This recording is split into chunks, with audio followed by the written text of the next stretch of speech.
दोस्तों, जावा प्रैक्टिकल गुरु में आपका स्वागत है। आज हम बात करेंगे फॉर ईच मेथड के बारे में, जो कि जेडीके 8 में इंट्रोड्यूस हुआ था।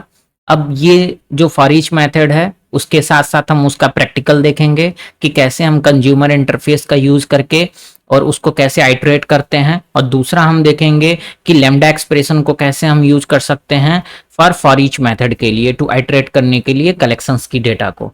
ठीक है, तो अगर आप इस चैनल पे नए हैं तो इस चैनल को जरूर सब्सक्राइब कर लीजिए, जिससे आपको आने वाली इंपॉर्टेंट वीडियोस का नोटिफिकेशन मिल सके। तो हम वीडियो में देरी ना करते हुए पहले हम इसका थोड़ा सा डिटेल आउट करते हैं, फिर उसके बाद से हम अपने इक्लिप्स पे चलेंगे जहां पे हम इसका प्रैक्टिकल देखेंगे। तो फॉर ईच मेथड होता क्या है? It is introduce in Java 8 and to iterate the data of collections and perform the actions of each element. तो बेसिकली क्या हुआ था, ये जावा 8 में आया था, जो कि क्या करने के लिए, कलेक्शंस के जो डेटाज होते हैं उनको आइटरेट करने के लिए, और उसके अंदर उस डेटा के जितने भी डेटा हैं उन सारे डेटा के अगेंस्ट में कुछ एक्शंस हमको लेना होता है आइटरेट करने के बाद से, तो उसको हम यूज करने के लिए करते हैं। ठीक है, अब ये मेथड क्या करता है, अगर आप देखोगे तो ये मेथड जो होता है, अगर आप इस मेथड को देखोगे तो ये क्या करता है, फॉर ईच मेथड होता है और ये लेता क्या है, कंज्यूमर को लेता है। तो बेसिकली कंज्यूमर क्या है, हमारा फंक्शनल इंटरफेस है। तो हमने फंक्शनल इंटरफेस के लिए एक सेपरेट वीडियो बनाया है, वो आपको डिस्क्रिप्शन बॉक्स में मिल जाएगा या आई बटन में ऊपर यहाँ मिल जाएगा, आप उसको जरूर से देख लीजिएगा, जिससे आपको फंक्शनल इंटरफेस क्या होता है वो क्लियर हो जाए। अब हम बात करते हैं कंज्यूमर भी क्या है, हमारा फंक्शनल इंटरफेस है। दैट मीन्स कि इसके अंदर एक हमारा एब्स्ट्रैक्ट मेथड होगा और उस एब्स्ट्रैक्ट मेथड को हमको इंप्लीमेंट करना पड़ेगा। तो फॉर ईच मेथड क्या करता है, कंज्यूमर इंटरफेस के ऑब्जेक्ट को लेता है। ठीक है, अब हम इसके एग्जाम्पल को देखेंगे, और इसके एग्जाम्पल को देखने के लिए हम दो तरीके से देखेंगे। पहला हम ये देखेंगे कि how to iterate the collections using consumer interface, and दूसरा हम देखेंगे how to iterate the collections using lambda expressions. ठीक है, एंड कंज्यूमर इंटरफेस। तो ये हमारा दूसरा होगा।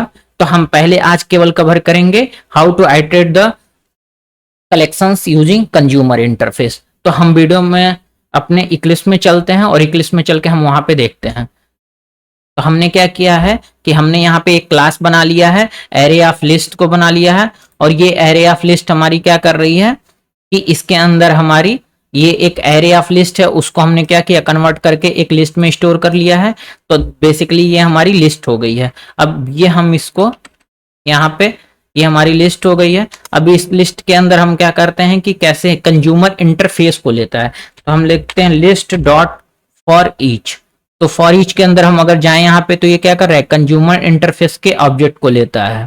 ठीक है, तो हम ये इसको क्लिक करते हैं और यहाँ पे हमने इसको कंट्रोल एस किया, लेकिन हमको पहले कंज्यूमर इंटरफेस बनाना पड़ेगा। तो ये हमारा हो जाएगा कंज्यूमर इंटरफेस, और जो कि ये हमारा क्या होता है, फंक्शंस डॉट कंज्यूमर के अंदर मिल जाएगा, यूटिल डॉट फंक्शंस पैकेज के अंदर मिल जाएगा।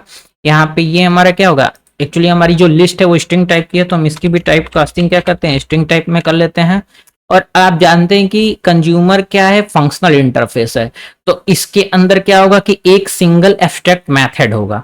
अब उस सिंगल एब्स्ट्रैक्ट मेथड को हमको इंप्लीमेंट भी करना पड़ेगा, तो हम इसका ऑब्जेक्ट क्रिएट करते हैं। अब इंटरफेस का ऑब्जेक्ट क्रिएट करने के लिए हम क्या करेंगे, हम एनोनिमस क्लास को यूज करेंगे। तो हम क्या करते हैं, यहाँ पे इसका ले लेते हैं कंज्यूमर इक्वल टू न्यू ले लिया, और हमने क्या किया, इसका एनोनिमस इनर टाइप को यूज कर लेते हैं।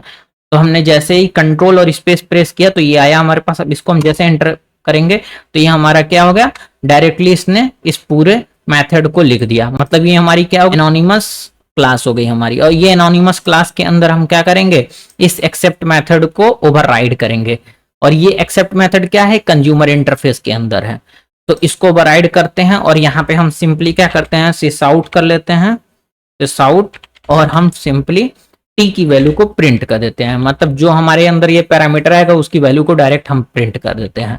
अब ये आपने देखा कि ये क्या करता है, कंज्यूमर इंटरफेस के ऑब्जेक्ट को लेता है। तो डायरेक्टली हम इसको कॉपी करते हैं और यहाँ पे लाके पेस्ट कर देते हैं। तो बेसिकली हम आपको एक बार समझा दें, यहाँ पे हमने क्या किया है कि ये हमारा एरे ऑफ स्ट्रिंग है, इसको हमने डायरेक्टली कन्वर्ट कर लिया है लिस्ट में ले लिया हमने यहाँ पे। ठीक है, तो ये हम इस एसओपी को बंद कर देते हैं, क्योंकि हमने यहाँ पे इसकी प्रिंटिंग कराई है कि हमारी पहली वैल्यू क्या है, या हम रहने देते हैं कि हमारी पहली वैल्यू क्या है लिस्ट के अंदर, ये हम देख लेंगे। अब उसके बाद हमने क्या कि कंज्यूमर इंटरफेस के अंदर की वैल्यू को हम प्रिंट कराए हैं यहाँ पे, और उसके लिए हमने क्या किया, एनोनिमस इनर क्लास को यूज किया है। ये हमारी एनोनिमस इनर क्लास हो गई।